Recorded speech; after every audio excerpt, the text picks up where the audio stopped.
Comment utiliser les leviers pour retourner le couteau vers mon partenaire? Déjà, on va partir sur quelque chose de fixe. Comment? Je vais avoir un tiré-poussé. Donc, il y a une main qui va tirer avec tout mon corps, comme ça. L'autre main se pose sur le plat de la lame. Je cale le couteau là et j'avance. Donc, dans un premier temps, avec le couteau, il va le mettre dans différentes positions. On est d'accord, ce n'est pas un exercice de self-défense. C'est un exercice où j'apprends à rentrer en contact avec un couteau sans en avoir peur.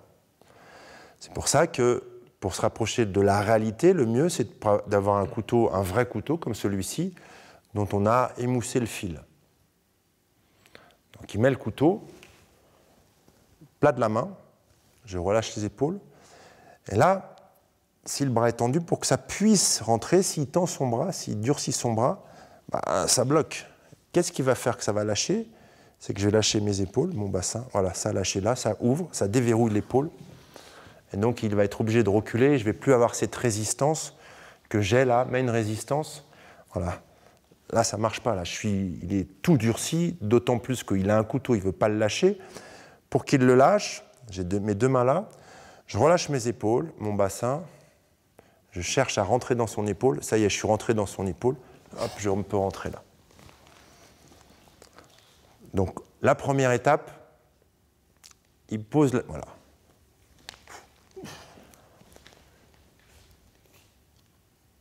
Plat de la main ou dos de la main.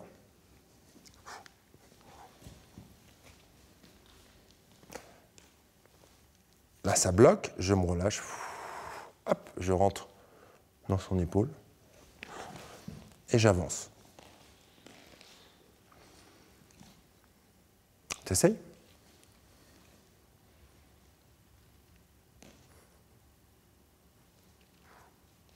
Pourquoi ça ne marche pas? Regarde, tiens le couteau. Qu'est-ce qui se passe? Les épaules tendues. Ben oui. Si je relâche mes épaules, tout de suite, le fait de relâcher mes épaules, déjà ça relâche mon tonus musculaire, donc ça va relâcher le tien. Et en plus, ça va faire agir les neurones miroirs. Si je relâche l'épaule, tu vas le voir, tu vas le sentir dans ton corps, et donc ça va relâcher ton épaule.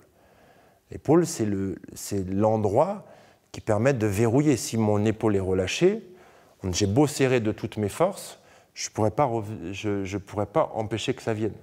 Parce que même si tu as le coude comme ça et l'épaule relâchée, tu vois que ça va agir sur tout le reste. De même que quand je serre mon poing, ça va agir sur l'épaule, ça va la verrouiller. D'où, quand il serre son poing et que je suis là, déjà le fait de me relâcher dans l'épaule, de me relâcher dans le bassin, ça y est, ça a lâché là. Bon. Une fois que je l'ai fait en statique, je vais doucement le faire en dynamique. Hop. Première chose, je sors de la lame, je refais l'autre, je sors et je réoriente la lame vers lui. Quand c'est voilà, et je tiens comme ça, c'est pas mon bras qui revient, c'est tout mon corps grâce à mon bassin. Et la peur de se faire piquer la lame et la torsion que j'ai fait, le levier souvent va faire qu'il va lâcher, j'ai juste besoin de récupérer la lame. Là, on est dans du piqué, si c'est dans du circulaire, je laisse passer le circulaire. Voilà.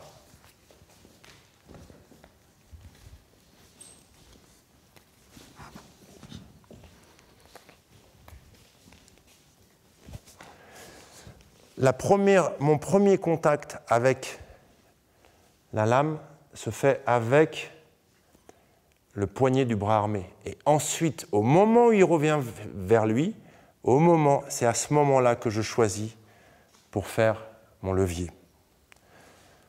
Enfin, un mouvement vraiment au ralenti.